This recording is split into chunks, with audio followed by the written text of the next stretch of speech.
The opportunities from new data streams are endless. They range from deeper customer insights and more sophisticated underwriting to creating new value, new services and new revenues. Having said that, insurers seem to have the handicap of a head start. So how can insurers use all the data to give their customers real superpowers? How can innovative data and AI lead to significant impact on the top and bottom line? Existential questions, especially since we're entering the age of data. In this talk show, Mark Toy, Head of Data Insurance at Entity Data, will interview his guests on their vision how to use the advanced analytics to gain value from large new data streams. What AI applications are really winning the game? Hi, welcome. My name is Mark, and I'm the CTO for Insurance at Entity Data UK and the lead of our insurance data practice across EMEAL and LATAM. On the panel today, providing their insight, I have Ursula, Calais, and Ashok discussing data and AI insurance and their experience in doing things better and faster, but not harder. We've heard at the conference many views on the needs for organizations to partner and transform to successfully embrace and embed data and AI at scale in their organizations. And we'll continue that conversation today. Ursula, welcome. Could you please introduce yourself and give your opinion on the most critical factors for such data transformations? Thank you, Mark. I'm Ursula Cooney. I'm responsible for data analytics and data science for the Hollard Insurance Group. We are the largest privately owned insurer in South Africa. Talking about transformation is such a pertinent question. When I came into insurance and into Hollard, it was my first sort of time in insurance about 7 years ago, I was actually stunned by the lack of data maturity in the organization. And it became apparent very quickly that building data and transforming to a more data-driven organization would really be dependent on not just building a team of data experts, but really driving transformation. And how we did that is we stepped back quite quickly and looked at it and decided to pursue a couple of different paths.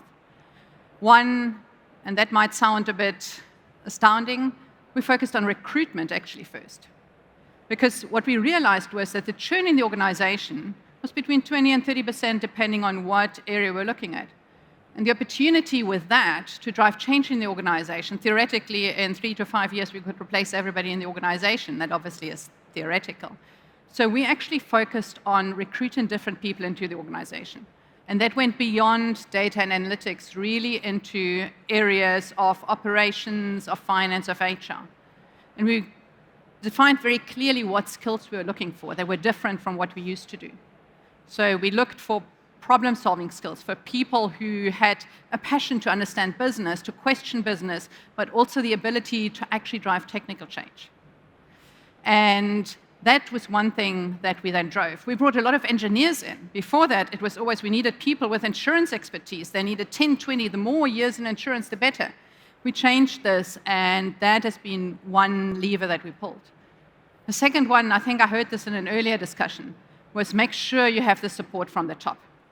Typically, when you get onto the data journey or the digital journey, it's the flavor of the month, and Exco, your group Exco, is very excited about it, and they'll put investment behind it. But invest in making sure they understand and they believe. Education, but also demonstrating value, demonstrating that very quickly, because that's what they understand at this level, and that's what creates real credibility. Also make sure they understand it's not a project. It is about transformation. You're in it for the long haul. And you understand, like most transformations, it requires investment. It's a bit of a hockey stick. So make sure that if you don't have a seat at the table, if your chief data and analytics officer does not sit at that level, that you create that link and you have that voice at the table at least. Otherwise, it comes to budget rounds a year later. Everybody's looking for opportunities to cut costs, and quickly your effort can actually go backwards again. And then the third area, I think, is really transforming from within. And we heard about data academies, and they have their place. They're really important and critical. But one thing we did early is we picked a number of business areas where we actually put business together with the analytics teams. And we held them accountable with the same set of results. And they had to work together. That was a time before COVID when we started this, where people still spent time together in the office. So they actually sat together. And hence, business had to learn that technical language. They were accountable for making sure solutions were delivered and were adopted. But also the technical teams, they had to make sure that they listened to business, they invested in understanding, they actually got to talk.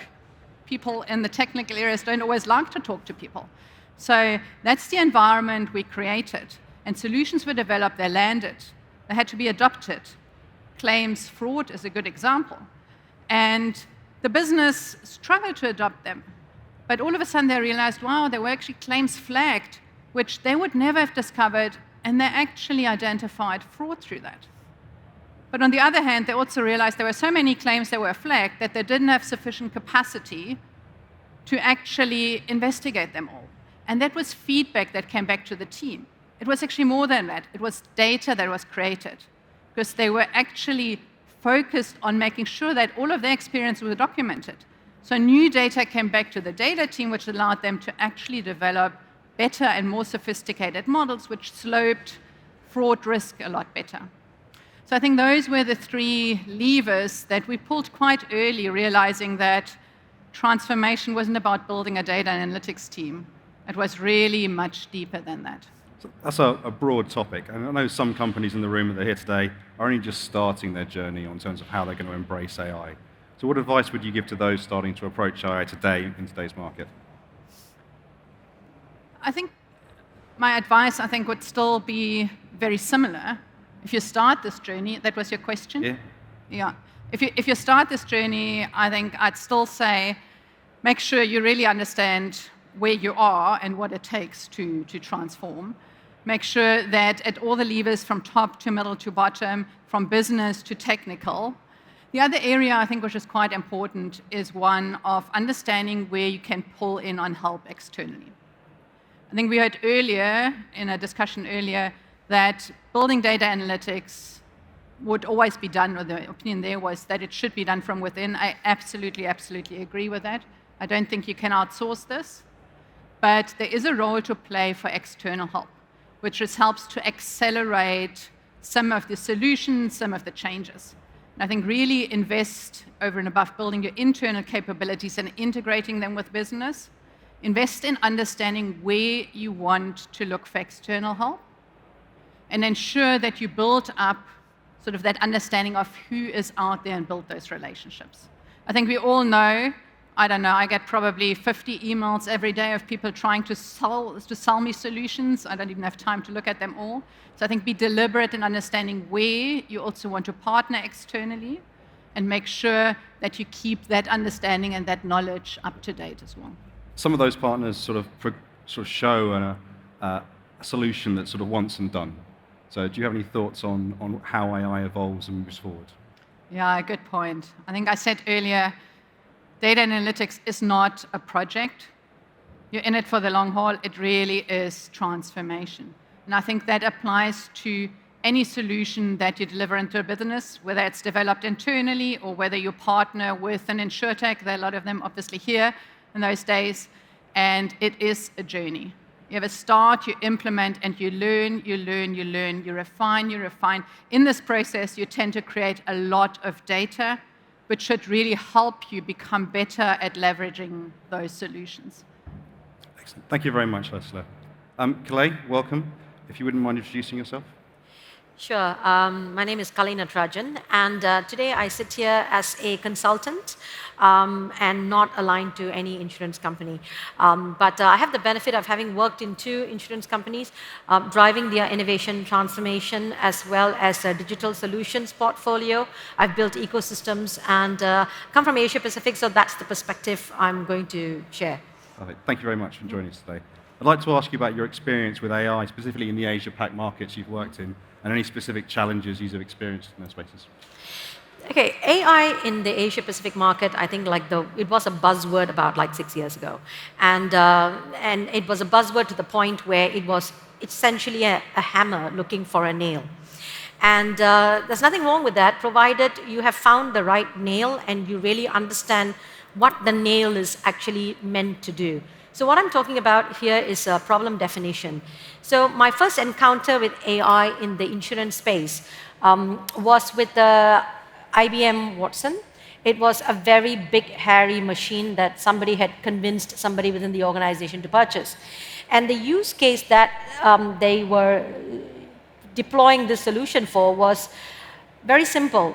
Agents call centers. Agent in our world is like, how you sell. So the agents sell insurance products, much like brokers here. So agent has got some doubt about a product, and they call the call center. Call center wanted to cut down man hours.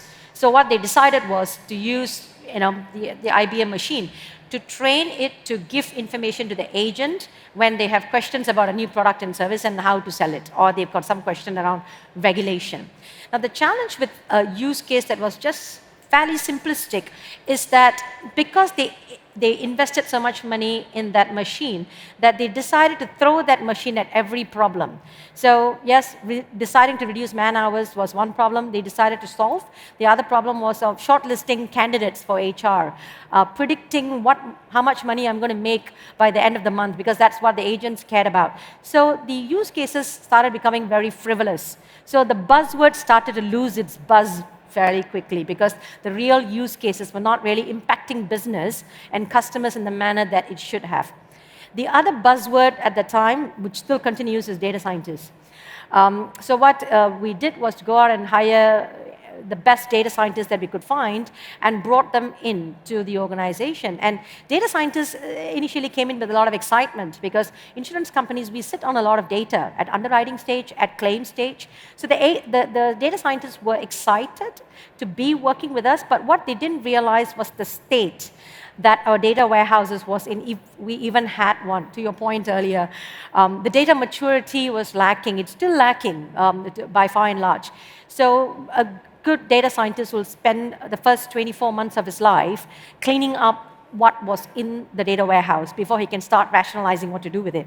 And then finally you get down to, okay, use cases, right? What kind of data models do we want? Number one data model, till today, upsell, cross-sell. Number two, churn prediction. Number three, maybe some fraud detection, like what you were talking about. But what they used a lot of these analytics models to do was to build very nice and attractive slides for board members. So the board members were very excited looking at all of these slides and all the analysis that was really being done. But what didn't happen, and I still question whether it's happening sufficiently, is to actually make customer impact. All of this investment and IBM Watson that was in excess of a 7-figure that was spent on it, did it really change and improve customer experience? Did we start doing business differently? The answer probably is no. And was that based on where AI was being led in the organization? Yeah, typically data, analytics, AI, all this sits in the technology department, as we all know. And technologists are like 10 steps removed from what really happens in the ground. And the disconnect between the people that were buying these machines and creating these use cases to the end user customer, and when I say customer, I'm talking about policyholder, the disconnect is probably the primary reason why it wasn't really working. The other reason why and the disconnect is happening because there's no owner. Nobody owns the customer. In our world, the agent owns the customer. Nobody in an insurance environment owns the customer. So when you don't own the customer, you don't champion the customer. When you don't champion the customer, any use case doesn't necessarily involve the customer. So it's always about operational efficiency, better sales, better production, better productivity, etc., etc. So that is the problem, because there's no business ownership to the data and the use cases. The other thing was that people started feeling a little bit dejected, because to buy a very simple health product in Singapore, where I come from, you have to fill in a questionnaire that has got 60 questions. And typically, underwriters use 5 or 6 data points to underwrite you. The other 55, I don't know where it goes. I don't know why we continue to collect that data. And the reason why I'm bringing this up is because while we are out here talking about AI and getting more data, real-time, near-time data, dynamic data, all of these other set of buzzwords, when we are talking about that, what are we doing with the data that we already collected, Have we got good use cases for them? Are we using them to really touch the customer? Did we change the way that we underwrite, the way that we do claims processing? If the outcome is not so tangible, impacting business top line, bottom line, and customer experience, and seller experience, what is the value of AI? That became the question. Now, I'm by no means saying that there's no value in AI.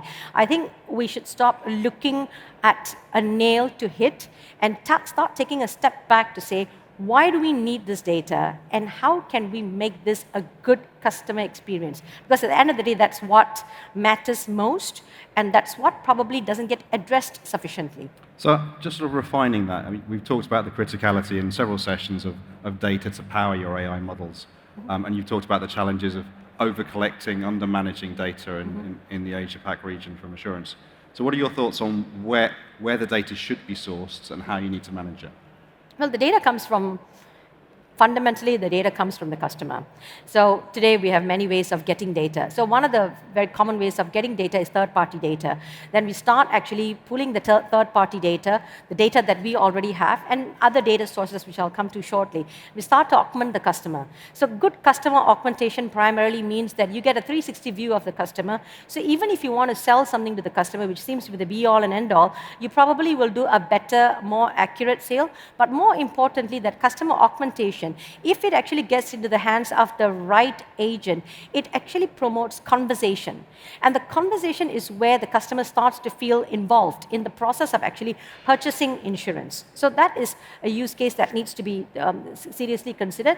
And for that, the customer is ready to share data with you. I just recently read an Oliver Wyman report that says 63% of people globally are willing to share very intimate medical data if they know that they're going to get more precise medical attention.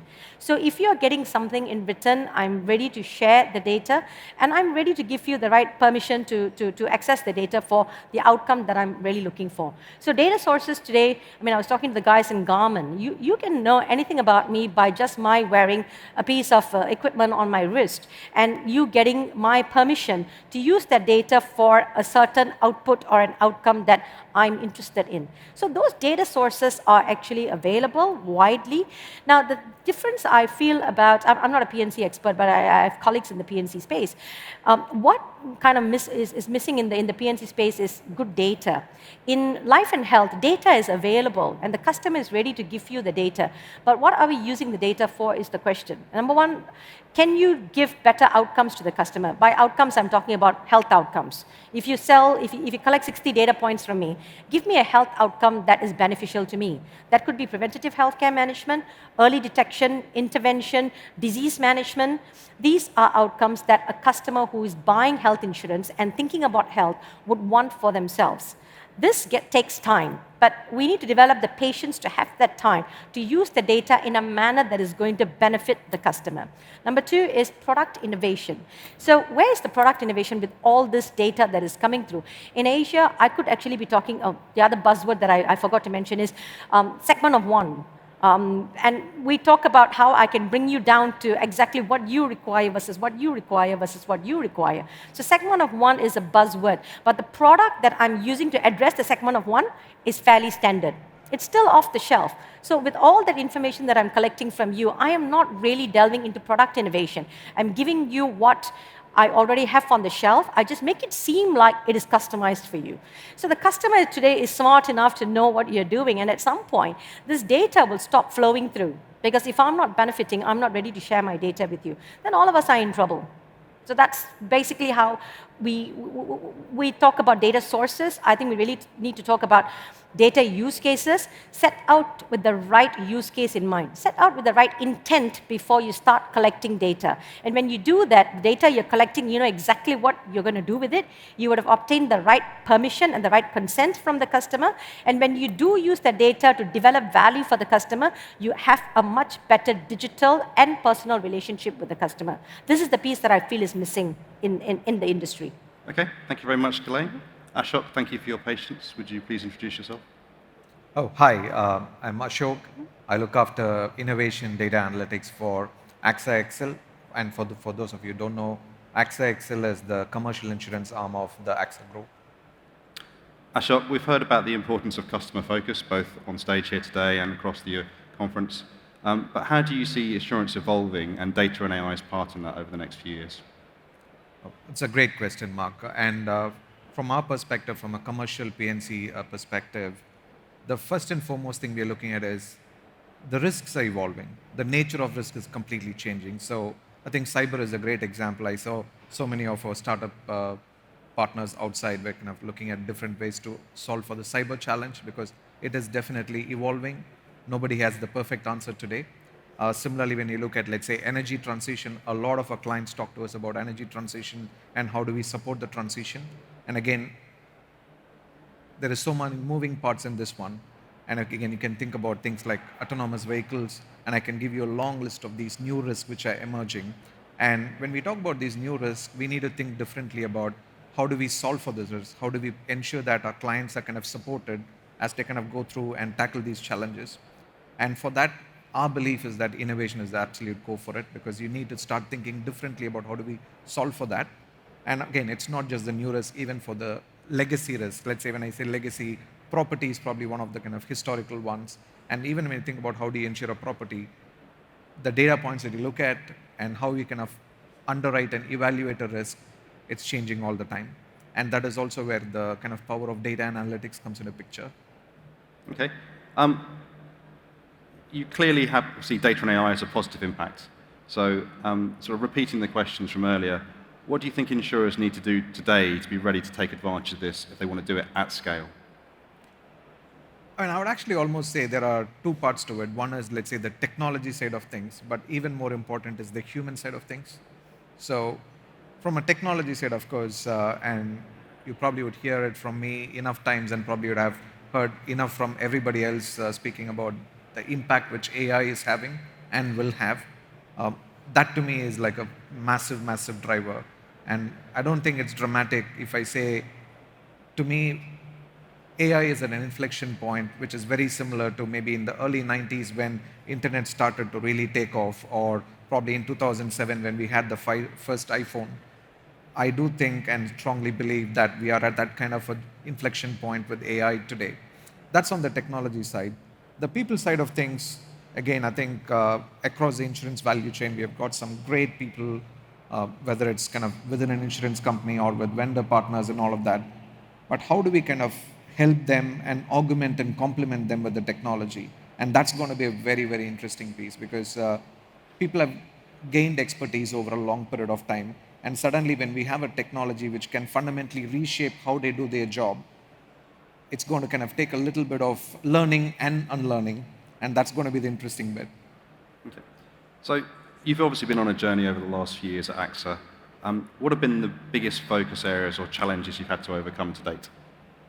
So for us, of course, I think when Kalai was talking, she was mentioning about what is the ultimate client impact, what is the business impact. For us, everything we do have, we've tried to kind of focus on that. I would not say we have been successful in every situation, but that's been a huge focus, is about how do we solve for our end clients. So maybe I'll give you a tangible example from the recent past. We publicly announced a launch of a digital commercial platform. And the whole idea of this digital commercial platform is for us to kind of solve for our clients. And how do we do that is, of course, we provide solutions which we have built in-house, but equally we kind of bring together an ecosystem of partners. And by doing that, for us, ultimately, it's about how do we make it easier, better, faster for our clients. And our belief is that if we do that for our clients, naturally, they're going to stick with us. And that's probably just one tangible example of how we think about kind of creating business impact. Okay. You put a lot of effort into the transformation at AXA over the last couple of years. It'd be nice to see what you see as the success and value that's come out of that over the last 2 to 3 year journey that you've done. So I think there have been a number of interesting successes. This brings a smile to me because AXA Group acquired XL Catalan a few years back, and we had kind of a really challenging phase with COVID right after our acquisition and all of that. So we kind of had to successfully navigate out of that. And in the last couple of years, we made some public commitments in terms of our kind of returns that we want to kind of deliver, and we've been able to deliver that. So that's an incredible source of pride for the whole team. And that's clearly driven by our broker partners and our clients. And how did we do that? Of course, a number of important decisions had to be taken. And one of the decisions was, and I'm very thankful to our leadership on that one, is the big focus on innovation and data analytics and technology more broadly. So we have a fundamental belief that tech, data, and ops would be kind of a key driver of our future state as well. So we've had a sort of range of opinions here today. I think there's a couple of recurring themes that we've heard both on stage and across some of the other events and presentations we've seen at the conference today. So the first of those, if I can summarize, is that actually people are probably the most important thing to a successful digital transformation. Getting the right skills and the right literacy in the organization is absolutely essential, and having it at all levels of that organization to lead that transformation. The next one is really about the data that you control. So understanding why you're capturing data and the data that you have at your disposal before you suddenly go out and start augmenting it and enhancing it with data you can go and buy externally, and knowing why you're capturing and using that customer data as you go through. The last thing is really sort of making sure you're putting your planning in place. So yes, doing things quickly, you can pick up a partner, you can do a point solution for a number of AI pieces and bits and pieces if you want to. There are plenty of partners here that will help you do that quickly and easily. But if you want to do this at scale, you have to think about the long journey, about how you're going to continuously improve those models over time and how you're going to evolve your business and keep up with the market that's going around you. And that means putting the foundations in place and making sure you've got the right governance and thinking in order to get to their long term, as well as the data culture that you've got in place. All that remains for me to do is to thank our panel. So thank you very much for Galai, Ursula, and Ashok, and say thank you very much for attending. If you would give your applause for the panel, that'd be very much. Thank you very much.